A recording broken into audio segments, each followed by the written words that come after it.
গত বছর অগস্টের 5 তারিখে মহিলা পালিয়ে যাওয়ার পরের দিন আন্তর্জাতিকভাবে একটা প্রপাগান্ডা ছড়াইছিল যে বাংলাদেশে নাকি সংখ্যালঘুদের উপর নির্যাতন হচ্ছে।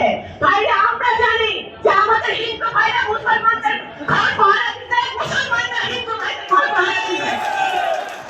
যাদের উপর আক্রমণ হয়েছে দুই চারটা, তারা আওয়ামী লীগ ছিল এবং তারা তাদের এলাকায় তারা গত 17 বছর অত্যাচার চালিয়েছিল, সেই জন্য হয়েছে। কোন ধর্মীয় কারণে কোন জায়গায় গত 1 বছরে কোন নির্যাতন হয় নাই।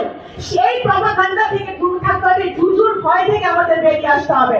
এই সারা বাংলাদেশে যারা আছে, আমি বলতে চাই আপনারা ভয়ের থেকে বের হয়ে এসে আমরা সকলে সমান, আমরা কাঁধে কাঁধ মিলিয়ে বাংলাদেশের জন্য কাজ করব, বাংলাদেশের উন্নয়নের জন্য কাজ করব, একত্রিশটা বাস্তবায়ন করব এবং সততার সাথে জনগণের পাশে থেকে বাংলাদেশে আগামী নির্বাচনে যদি জনগণের ভোটে বিএনপি নির্বাচিত হয়, তাহলে জনাব তারেক রহমানের নেতৃত্বে, দেশনেত্রী বেগম খালেদা জিয়ার নেতৃত্বে ওনাদের আদর্শে আদর্শিত হয়ে আমরা সারা দেশে সবাই ভাই ভাই বোন বোন মিলে আমরা কাজ করবো।